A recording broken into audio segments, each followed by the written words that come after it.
brief introductions of our experts for today. I'll start with Dr.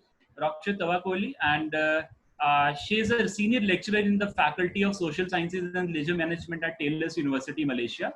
Her research interests include tourist behavior, gender studies in tourism, 2D and 3D social networks, virtual and augmented reality in tourism, contemporary issues in tourism, and ethnographic approaches to research. So I'm sure that yeah, this would be a very interesting session because it would be revolving around the virtual tourism concept, and Dr. Tavakoli's area of research is also revolving around the same.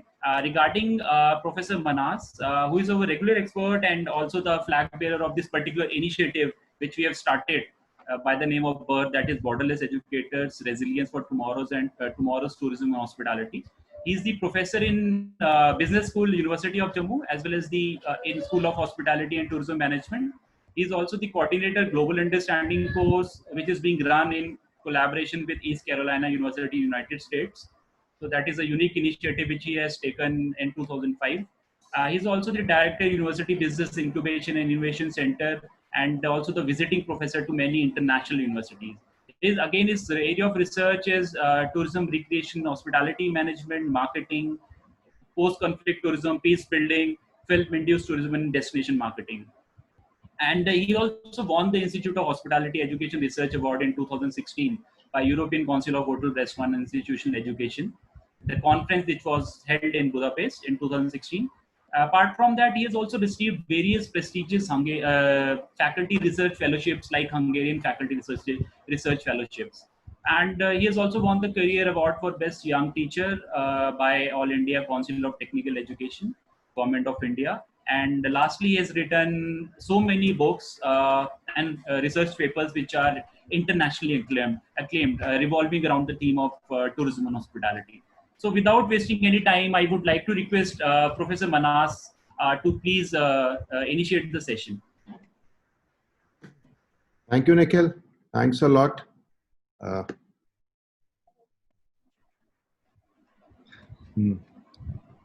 So very good afternoon to all the participants and to my fellow expert from Taylor's University, Dr. Rokhshad. I hope everybody, I'm audible, Nikhil? Can you hear me? Yes, sir. Yes, sir. You are audible. Yes, sir. Okay. Yes, sir. You are Thank audible. you, Ramjit. Thank you, Ramjit. So once again, good afternoon to everyone. We are blessed today with the presence of one of the senior most IAS officers of our country also today is with us, Dr. Gigi Saxena. He was the former head of the Delhi Tourism. So, sir, we are indeed indebted to you, and thanks a lot for joining in for today's lecture. Obviously, it's going to be an interesting one. Thank you, Professor Manhas. My pleasure to hear you saying about virtual tourism. Thank you very much. So, I'll just start sharing my screen now. And for the benefit of all the participants who are present over here, all the stakeholders, we are live on FB also at this moment. And this lecture is being streamed live, and we have lots of people joining over there also. I can see Dr. Rokhshad. Very good afternoon, rather late good evening for you. And thank you. Thanks for joining in. Namaskar. So I hope today our students are going to benefit a lot from this. As Nikhil had briefed you, this is an initiative that was undertaken by a couple of my scholars, as well as Dr. Kandappan, Dr. Jitesh, everybody from Taylor's University. They have been very supportive. And my teachers, fellow colleagues, Dr. Ramjit, Dr. Nikhil, and earlier Dr. Jeet was also involved. So I'm indebted to all of them for supporting us in this endeavor. And I think students have benefited immensely out of it. And I'm very happy getting a lot of good feedbacks from you folks. And it will be an interesting thing. It has been an interesting journey, and it will be an interesting, and we hope to continue it forward, take it forward. Although it's a lot of effort, we need to put in a lot of effort in this, but still your appreciations keep us going. Ramjit is in Kashmir. From there, he's working. Nikhil is in Dehradun. He's working from there. So everybody is working till late nights to get things to your doorstep and to your desktop. So hope you all learn from it, you enjoy, and you have a nice time. So coming back to today's lecture, it's virtual tourism during and after COVID. So one of the topics that I have always been talking about, we had, as most of the webinars around the globe go on talking about post-COVID scenario. But now I think people have started realizing what we started way back in April, or rather March, saying that it's not going to be post-COVID. We have to do something during COVID also, because COVID is going to stay there for another couple of years till the time everybody is vaccinated, everybody comes out of this dilemma, this problem, this pandemic, and they start solving things. So now we are talking about something very realistic and what is going on and how things are moving. As always, I start with my updates. I start with the information that we have and that how things are revolving around in the globe. Restrictions have a very heartening aspect for our students. Our students were very worried about the fact that what will happen the tourism industry. All you participants over here in one of our first lectures, since our first lectures, have been commenting that what is going to go on, how things will move, how things will happen, what should we do with our careers. And I shared it with you also that I'm getting very positive feedback from teachers from Australia also, where they have been talking about that there is an overwhelming response vis-a-vis students' admissions are concerned. So here we have, travel is easing out. Europe obviously had started it. So I was going through the data and I found out that 22%, that's 48 destinations have started to ease restrictions. So that's a very heartening aspect. 65 destinations, 65% destinations, that's around 141, continue to have their borders closed. But still the fact is that 48 at least have opened. And the ones which have eased out their restrictions, we can see that majority are in Europe, 37 destinations in Europe. That means Schengen countries, 24 out of 26 have opened up. Americas have opened up 6 destinations. 5 are small island developing states, so we can always look at that. But Asia Pacific is also opening up. And destinations in Africa, 2 destinations have opened up. There's this unique concept coming up, where we keep referring towards as the bubble tourism or bubble system of tourism, where we have been finding out that this was actually started by the Baltic nations, and where the 3 of those nations, they started this bubble tourism. But now Australia and New Zealand are keenly talking about it. European Schengen nations are talking about it. China, Hong Kong, Singapore are talking about it. And India is also talking about this bubble tourism with a couple of countries. So that's a very, very important aspect. UNWTO is laying a lot of stress on the fact that we need to restart the tourism. There's no doubt. We have talked about it n number of times that whenever there has been a major economic slowdown, whether it is worldwide, whether it is any country specific like Greece or Cyprus or something like that, tourism has been the one which has been led the road to recovery. And restarting tourism is very important, very vital for the livelihoods and businesses of national economies. And that is what we are very, very concerned about. And UNWTO is trying to talk about it. And they are also taking an opportunity over here in referring to the fact that why not have this particular tourism now once we restart the tourism, we should start it in such a way that it is responsible and it is sustainable. So there has to be a responsible, sustainable recovery. And we had a lecture on SDGs also. So those SDGs, 17 SDGs for 2030, they are the very important aspects, and let's take a look at it. Credible commitment to support tourism as a pillar of recovery from UNWTO is coming up. Coming to our theme now. So what I could gather out, and what I was obviously, Dr. Rokhshad is the expert. She's going to talk about virtual tourism and she's going to explain to us a lot of things. But I saw what on the face of it and the way I was researching, I could find out there are a lot of opportunities for VR tourism. You can see that as of 15th June, 24% of all destinations, that's 55 destinations around the globe, had travel restrictions in place for 19 weeks. So that's a long time. Around about, you can say close to 4.5-5 months, they were closed. And 37%, that 80 destinations had lockdown for 15 weeks. So that's again close to 4 months or 3.5 and 4 months. So you can well imagine that economy, which was dependent upon all these things, was totally shut down, was totally closed, totally locked down in these particular destinations. So that's big, important, a very, very, very big, important factor. So here is an opportunity. This, what I see is obviously it's a shortcoming or it's a problem. But whenever there is a problem, there's an opportunity. So here we see that there could be some sort of an opportunity. Fall of 97% in tourist arrivals, in 55% decline was alone in March. That's a huge number. US dollar 195 billion international tourist receipts were lost. So there was the whole international tourist arrivals, the way it declined between January and April, 44% of international tourists were lost, and 44, it translated into US dollar 195 billion in international tourist receipts. That's a huge number. So this is something where I think VR could come in, VR could play an important, very, very important factor, very, very important role. So this is something which I could lay hand from UNWTO's website, and I could find out that what is going on. 180 million fewer international tourist arrivals. US dollar 195 billion lost. 100% destination. There was a time when 100% of the destinations around the globe had travel restrictions in place. And these travel restrictions were in a very, very stringent manner, in a very fixed manner. We will look at how it is panning out, like what is the number of tourists which were being lost. Asia and the Pacific was down by around about 51%. Middle East was down by 40%. Africa down by 35%. Europe by 44%, and Americas by 36%. So they were less than. That's a huge number, and this I look as a very, very, very important opportunity for everyone, and this is going to be a very important opportunity.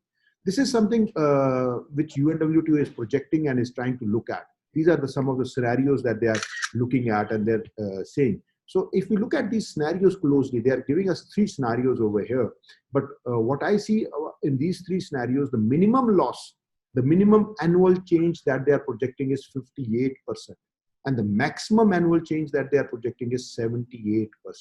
So minimum, there's going to be a loss of 58%, and maximum there would be, if everything gets well and if we get all the vaccines in place and everything starts shaping up in a very positive manner, still 58% of revenue would be lost. So you can see US dollar 910 billion to US dollar 1.2 trillion loss in export revenues from tourism, 100 to 120 million. So what we see is that these are challenging times, and something which can actually help us in these challenging times, that is virtual reality, where VR can shape in, where VR can come over and keep at least rekindling or keep the desire of the people to undertake certain sort of tourism or to undertake certain sort of travel maybe in future, but that desire is kept kindled in that. And what has happened is that during this particular time, what we have seen, it's just not with the tourism sector, but for all other sectors from January to April or May, we have seen that everybody, right from movies to all the manufacturing companies, all businesses, have tried to place themselves one way or the other on the screens of millions of the viewers. That means screens means your handheld devices or your televisions or your laptops or whatever medium you are using. They're trying to show their presence. That is very important. In fact, we could see that a lot of museums around the world have gone virtual, and they have started showcasing their museums. And this is a well-known documented fact, and a lot of televisions or channels are covering it, where they're trying to talk about these opera shows and symphonies being conducted in France and Spain online. A lot of songs, a lot of music concerts. In fact, the famous group from Korea, BTS, also they had their concert this month. So that was a very, very big thing, and it was BTS as one of the huge or the largest following worldwide. So they also did a concert. So you can well imagine that everybody is now fighting to have that space on the screens of millions of customers, and they're looking at it. And this is a very good opportunity for we, the tourism stakeholders, where we can look at it and we can see that it is going to be. So this actually leads us to understand and to build up on the fact that future of travel in post-COVID-19 world or during COVID is going to be virtual tourism. It's going to be the new normal that we have. It's going to be at least playing a very, very important supportive role to the tourism industry. Since this fourth industrial revolution, 4IR or Industry 4.0, which we very fondly refer to, augmented and virtual reality, artificial intelligence, machine learning, Internet of Things, where there has been minimal human to human or human to computers interaction. There has been total Internet of Things has been totally computer to computer interaction, screen to screen interaction without any human to human or human to computer interactions has been opening up. And Industry 4.0 was already preparing for all these things. We were lucky that technology was already there. A couple of nations had already tested the 5G. A lot of countries, developing countries, or were thinking of getting 5G. India is trying to test on all those things. So these things were coming up. And we were not prepared, but we were at least going towards that particular step. And that was very, very important aspect. And this virtual travel utilizes all these technologies to help the armchair traveler to experience new places from the comfort of their home. So that's very important vis-a-vis virtual tourism is concerned. What I feel is that there are two very important aspects vis-a-vis virtual tourism is concerned. Tourist guides. Now, tourist guides over here, what I'm using is, it's a generic term that I'm using it. That means I'm referring towards all the people who are managing DMOs or TMCs who are working at the back end or the front end to see to it that the tourist comes to their city, to their destination, to their place. They have to acquire and they have to start working on skill enhancement. They have to start looking at how their skills could be enhanced, could be redeveloped, redesigning their skill sets, trying to rework their skill sets, and seeing to it that these skill sets move in a very positive and a productive manner. And the second one is that VR traveler. Now, what is this VR traveler? We are talking about somebody who is actually from the comfort of his home trying to take a look what is going on around the world. Well, this one of the surveys which was done way back in September 2019, and it was well before COVID, well before in December or November when we started getting the news of this particular problem in China. Even before that, this survey was conducted, and there were positive responses. And now the things have changed. But if they were positive at that time, we expect them to be more positive now. And what was being talked about, that 50% of the respondents at that time were willing to pay for VR-based tourism. So you as stakeholders now understand this particular things. This is a business model for you. Now, the fact that how LinkedIn works, how YouTube works, how Twitter works, and how the social media platform works, and how the business models works, and similarly, your business model is in place. And people have shown a keen interest, at least 50%. Now, everybody realizes this. Mind it, in September, they had an opportunity to go physically. There was no restriction. Still 50% thought that we would like to use it and pay for it. And now, when everybody knows that there are going to be a lot of restrictions, I think this number is going to increase. So this is a heartening factor. All you young entrepreneurs listening to me today, pay attention. Look at these. This is a very, very critical word, that people are willing to pay for VR-based tourism. So this research, market, take a look at it, go back, Google out, find out what the details and how things are working. There's a little bit downside on this. More than 60% of the respondents wanted VR-based tourism, looked at that the cost would be 5% of the actual travel cost. So if somebody was spending $100, he was willing to spend up to $5 vis-a-vis the VR-based tourism is concerned. Some of you would be concerned, so that is a lot lesser money because you are comparing it directly to the expenditure being done on ground by a tourist. Now here it is within the comfort of his home. So your carrying cost or your cost would also be a lot lesser, because earlier if you were handling 100 customers or 200 customers or 1,000 in a year, now you have an open world. You can take care of 1 million customers, 10 lakhs, 5 lakhs, 500,000, 400,000, 300,000 customers on board. So that's a totally a different scenario. But yes, they are willing to pay. They are looking at paying for that. That is something which you all should be looking at and should be very keenly looking at. In vis-a-vis hospitality section is concerned, already Accor, HITC hotels, Radisson hotel groups within India have started working on virtual things, and even ITC launched this campaign, hashtag Food for Thought, which is an online campaign, a virtual campaign wherein where their staff is teaching tips to various people to how to cook well, how to do constructive and beneficial activities within and the Radisson Cares group. The Radisson campaign, which they have launched, also talks about a different range of activities. There different experts come on board and they talk about it, right from housekeeping to F&B service and everything. Even the other day there was a lecture on how to fold the napkins, so the people could fold those napkins in different way. Learn that housewives could learn, people at home could learn, and whenever they have a party at home, they could fold it in different manners and impress their family or friends or who are visiting them. So they have started their virtual presence. This is a mixed bag. What I have over here, so a couple of challenges that I want to talk about, as well as what is the road ahead for us. At this moment, whatever research I was doing and whatever I could read about and we could fact about it, VR may not replace the actual tourism, but VR-based tourism will surely be an enabler to the traditional tourism. Here, I'll explain it to you in this manner, that earlier a visitor used to go for 10 visits in a year or 10 trips in a year. Now he would go to 2 or 3 trips in a year. But those trips might be of a longer duration. And he would now, out of those 10 destinations, which he used to blindly select earlier, now he would like to do a lot of background work.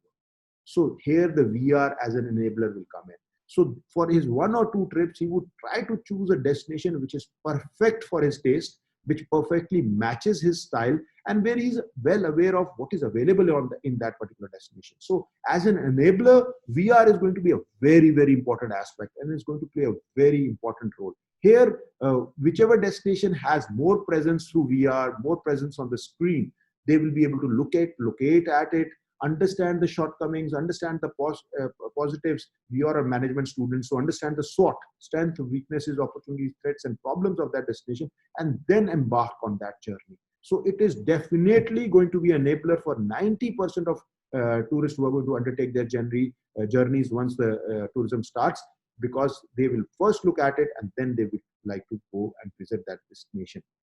So there's a definite interest. Currently, 26 million virtual reality headsets globally are being used or being owned by people. And this is a research done by the tech consulting firm Omdia, earlier known as Ovium. So they are one of those who have been talking about, but the best possible figure is that by 2022, there will be 250% increase in private and educational institutions' use of VR headsets. That is an industry of 16 billion US dollars. So that's a huge number. So what we see is that VR industry, and particularly VR market in the new domain, it's going to grow, it's going to reinvent. It needs to do a lot of hard work, but hard work is only done once the stakeholders like you, youngsters like you, jump into this particular thing, understand the concept, and start working on it. And I'm very confident about this particular industry, and I hope you all are also very confident about it, and you would like to see to it that this industry, this VR market opens up, and you would be the early first mover advantage. Have that first mover advantage. We teach in marketing, don't be laggards. Be the first movers, try to skim the market. So for you as youngsters, my suggestion is start acquiring the skills. You are at home, you start learning at home, start developing things at home, start understanding what this market is going to be, what this is going to be. It's just not attend my webinars, but go to all the webinars you can go to, attend so many. There's knowledge dissemination going on around you. Just try to acquire as much knowledge as you can, try to build it up. It was nice talking to you, lovely talking to you all. I think I've taken a lot of time, but thank you, thanks a lot, and happy learning, enjoy yourself. Keep sending me your questions, and if you want any other topics to be discussed, I'll be more than happy to discuss. Thank you, and over to you, Prof. Rokhshad. I'll stop sharing my screen so you can start sharing your screen. Hi everyone. Thank you for having me and inviting me for this session, Prof. Parikshat, and thank you to Ramjit and Nikhil for organizing it, and I'm glad to know Prof. Saxon as well. So thank you for having me. So I will share my screen here. So it was like very insightful introduction. So you will make my life much easier. Thank you, Prof. Thank you, thank you. So here we go. So I usually have mine as like a bit like a more informal in terms of presentation, because I think that we have a mix of audience, so from degree to professors. But I start with the story of my life. Actually, since 1990s, my interest started because if you know, I have a degree on software computer engineering. So it was like 5 years I finished my degree in 2000, and it was the time that all these things started. So we are asking to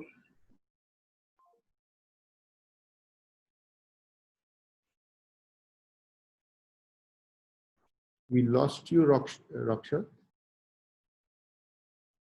Okay, there has been some, hold on, some technical issue somewhere.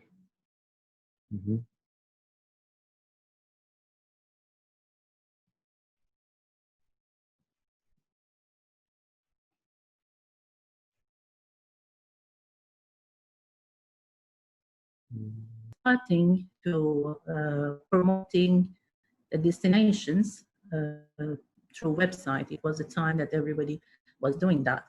So at that time, so of course, everything was doing like e-tourism through the website and everything. So it's like mostly were used as a marketing tool. So e-tourism was that.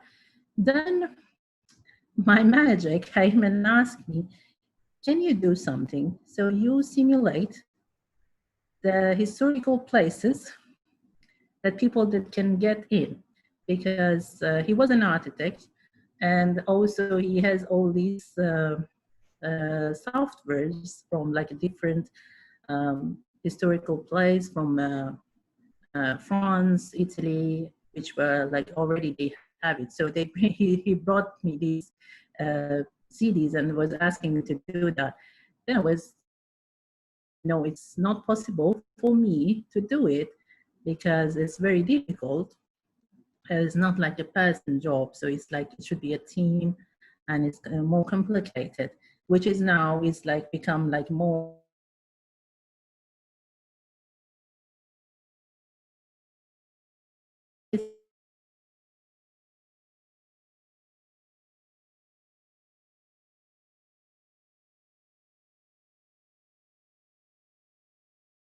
Highly accepted to be like a virtual tourist. So I did. So after 9 years, when I graduated from my degree, so I decided to start studying in tourism. So for some reason, so then I did my master on virtual tourism. So it was in, I finished in 2012.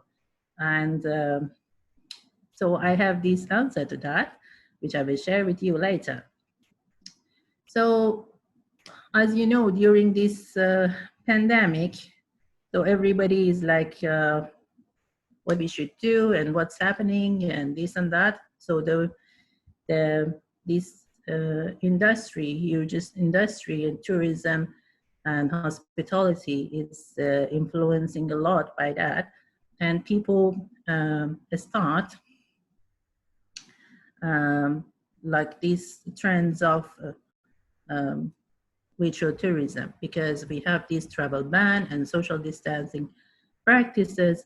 So apparently this was started to have like a eco-friendly solution to the problem of over tourism. So in many sites, like for example in Italy, Colosseum, so they have this virtual platform for visiting the place. So how it works, and they have it like for quite time. So how it works, actually they simulate the whole system, and also it's not only simulating the building, but the story around it as well. So they bring some storyteller, so it's like an animation storyteller. So it's telling you the story, and also they are engaging tourists during this time when they are visiting over there. So they can watch the gladiators fighting, and they also can give thumbs up or thumbs down for the like the game that they're watching.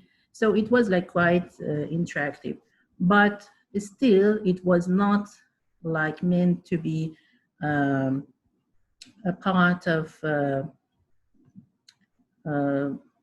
like a virtual tourism. Still, it was used as an way of marketing, so to attract more tourists.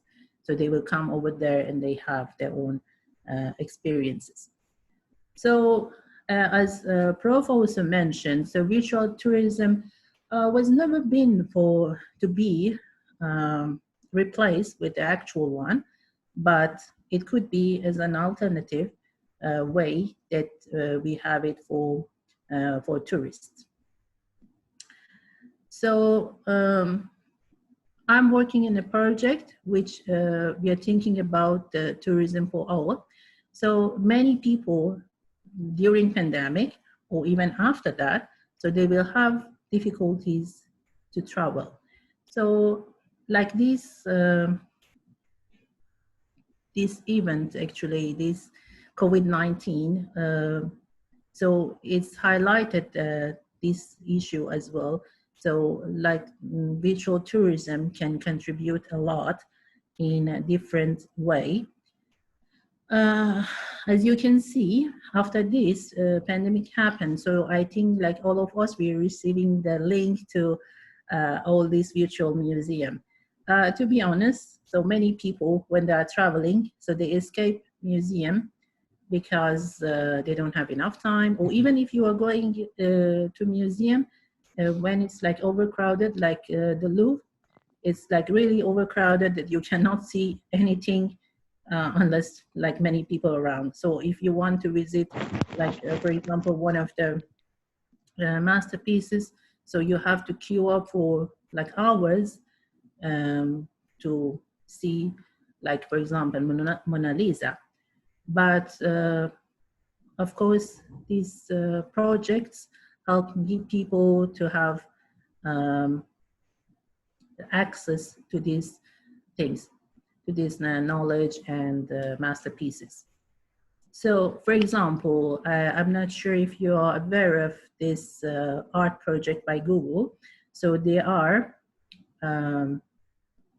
virtually recreating many museums already, and like for example for the paintings, so they come up with like a very high resolution of the photos and the paintings.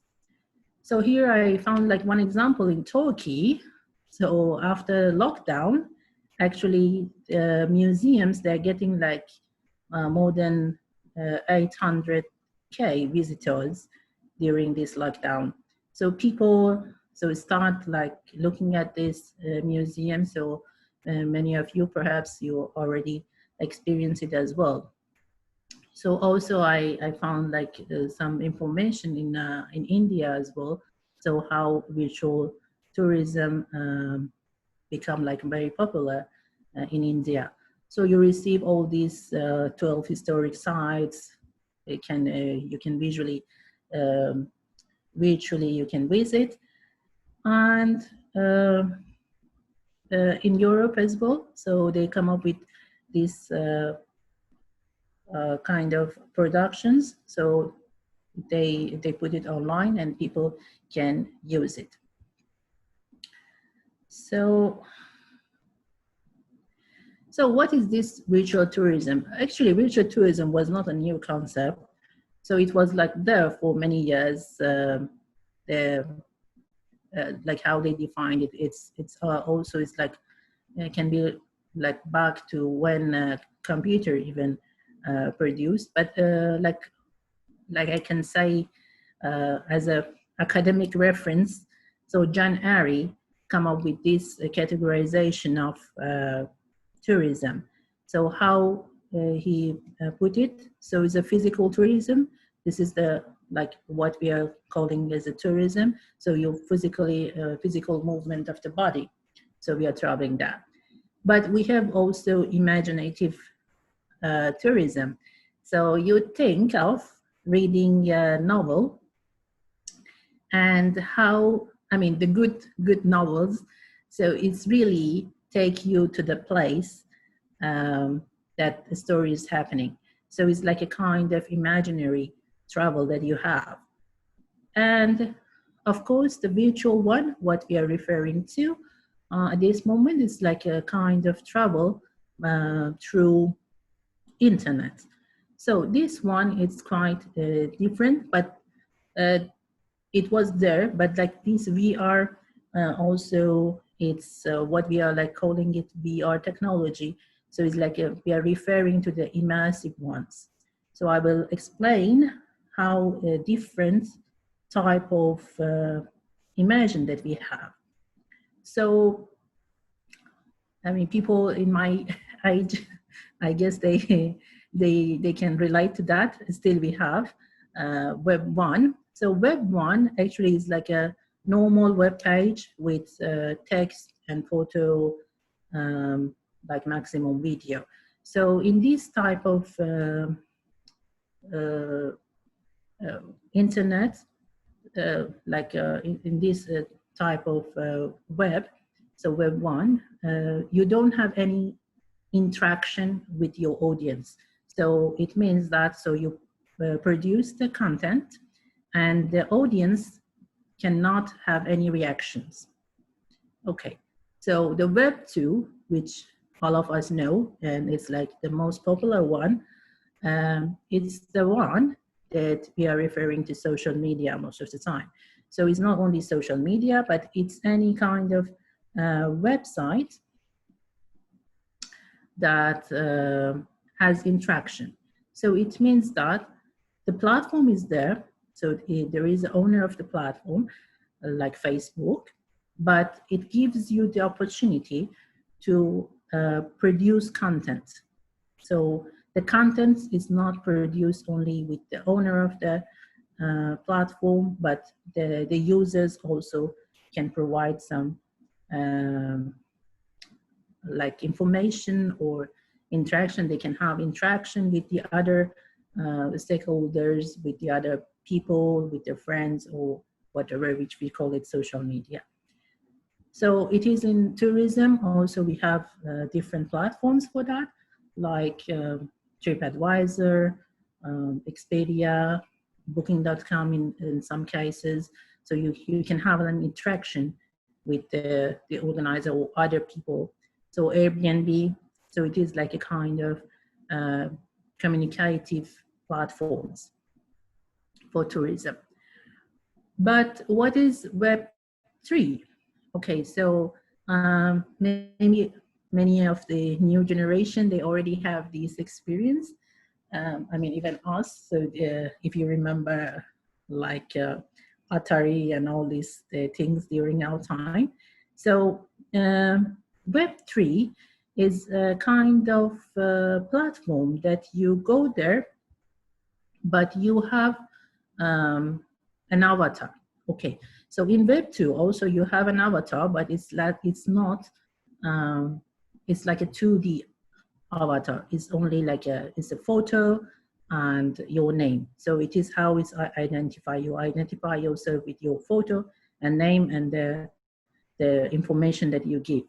But like in Web 3, so your avatar, actually it's become your identity. So you are going to the different platforms, which is social medias as well. And then you are presenting yourself there. So you can be anyone, anything. So for example, so one of the famous platforms is Second Life. So the idea of Second Life, it gives you this opportunity to be whoever you want. So as a second chance, so it's a second life. Huh? So you can be anyone, anything. So you could be a car, you could be any animal, it could be like human or vampire or whatever. So I conducted my study there. Why? Because Second Life, actually, it has different destinations. So they're simulating the different destinations, so which have actual representation. So it could be like a replica of the actual one, or it was totally imaginative. So it's like, for example, there was like hundreds of Eiffel Towers. So whoever come, you can create your own Eiffel Tower or wherever you want, so you can create it yourself. And it could be like totally imaginary destination. So which like people, they love to explore, so different things, especially like new generations, which like we call them generation V, virtual generation. So they are like used to have experiencing something which is not real. So this one is combined with virtual reality gadgets, which it makes it more interactive, or also it's increased the level of immersion. So for example, if you can see,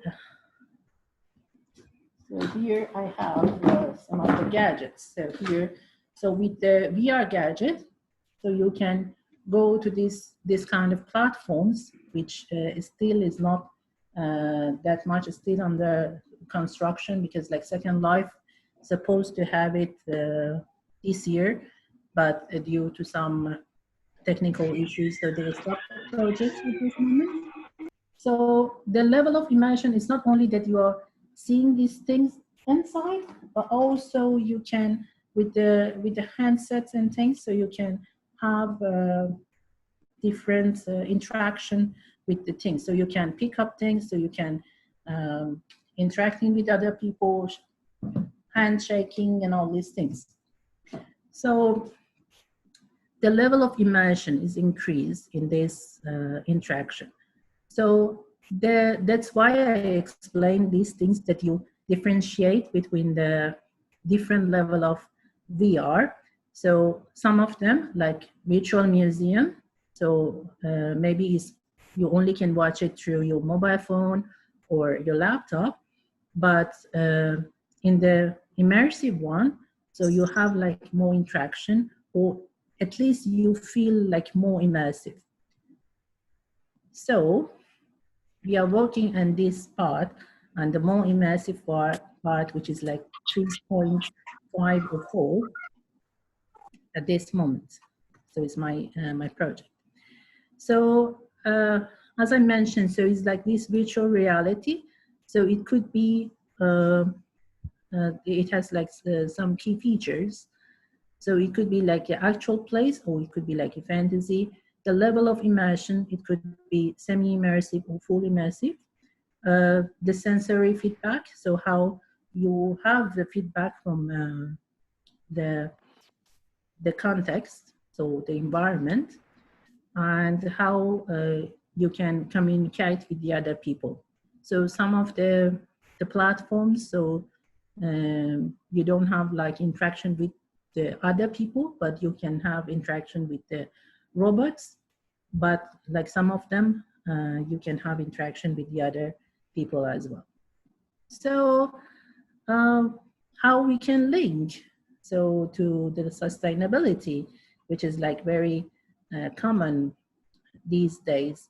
So virtual tourism definitely has lots of contribution to SDGs. So like, of course, it was used for marketing and promotion, so tourism and hospitality trainings, like especially for tourism hospitality training is very important, because we don't have this luxury to take our students to the different destination. And then like, of course, photos is not that attractive at this moment. So they like to experience in a different way, which VR, it's helping a lot on that. So it's attract people who are interested in virtual experiences. So it's where it's more accessible for many people. And so it's like a kind of helping for like the process of conservation of the monuments, because like over tourism, actually it has like lots of negative impact on the conservation of the monuments. So of course, it's like a bit helping on the environmental sustainability. And what I'm working on is actually comes from the travel constraints. So it was very important for me, and that's why I started this, because so you may know, because of some political issues, so I don't have access to many destinations. So, but it would not stop me to have interaction with the local people and understanding different culture, which is one of the main purposes of traveling. So if you can see how I link these things with different SDGs, okay. So I link it to the third one, so good health and well-being. So I will explain to you how it works, because we have some of the social works for that, for people with the physical challenge, or people having different constraints for travel. So quality education, as I mentioned, is for the training. Gender equality, so I will explain it in my project later. So decent work and economic growth. This is one of the things that I always been questioned. So why, like virtual tourism, it will ruin lots of works and it's influencing negatively on economy. But it's not true. As Prof also already mentioned, there are lots of platforms at this moment that people are producing content, and so they are earning money out of that. So definitely there are new jobs will created. So okay, maybe some of the jobs will gone, but there are lots of new jobs will be replaced. So it's like in terms of economy growth, definitely it has. And surprisingly, so like something like Second Life actually is like a free platform, but so people over there, they can sell different things. So how? So actually they are selling destinations. So they are selling houses, they're selling car. So how it's possible? So people are buying virtual houses, virtual cars. So and many brands, like especially clothes. So it's like the brands like Zara, Mango, and many other brands. They have their shop there, and they're selling virtual products. It's interesting, and people are paying for that. And also, there are virtual hotels that people, they pay to stay and have an experience. So it's about like purchasing experience. So it's like how we are selling experience to the people. So like surprisingly, it has like more than 4 billions revenue for only like these virtual worlds in terms of revenue of the virtual worlds. It is interesting, so how people are willing to pay for virtual products. So industry, innovation, and infrastructure, definitely. So it is used is in many destinations as well. So how people are using it, like even I remember in Burj Khalifa, so they have, like when you go on top, so there was like one place, they were promoting climbing Burj Khalifa, but virtually. So, and then you have to pay for it and you experience it. And then I would say, okay, so since I'm here is like an experience, I will do it. And of course I was interested in that, the virtual thing. So you have to climb up the Burj Khalifa and then you do base jumping. And yeah, it was like very interesting, and it's one of the most remarkable experience that I have during my trip over there. So it could be like the way of innovation later, like after COVID as well. So how we are engaging tourists to our destination, and how we are working. Okay, reducing inequality. So it is like a very good platform that to involve women as well. So you will see like how a woman which having restriction to travel, or like even mothers that are busy, they cannot like travel, like putting the kids behind, and like they have lots of issues and things. So they can travel when the kids in bed, so they can travel and enjoy their life, and like at least for a few hours, so they escape from the daily routine. So, and of course, sustainable cities and communities. So it will influence by these. So it's like everything would be like more smoother, and they can use that. So responsible consumption and production. So if you look at how we are having these carbon footprints when we are traveling, how much wastage that we are producing per day. I mean, especially when you are a tourist. So of course you are going and like buying things in like plastic containers and everything. So like when you are at home, so you are using bags and everything, but when you are traveling, the consumption of plastics is quite increasing. So climate action is also related to that. And the last one is the partnership for the goals. Of course, like we have to put all these hands together to have like a more sustainable development. So here, so this concept, like my focus of research is like more into the sociological dimensions. So that's why I was picking up in the tourism for all. So if you are looking at the variety of the society, the people are living around us. So the whole tourism experience somehow is designed for people which doesn't have any constraint. So it's like what we call it norm. So I always saying, so normal people is like a kind of discrimination. So because we have lots of people around with different size, with different ability and restrictions. So for example, a woman with kid, so imagine how it's difficult to travel. Like if they have this trolley, so look at around the city when they want to move around. So how is difficult that they are moving around, or people like having oversize. Actually, obesity is become like an issue.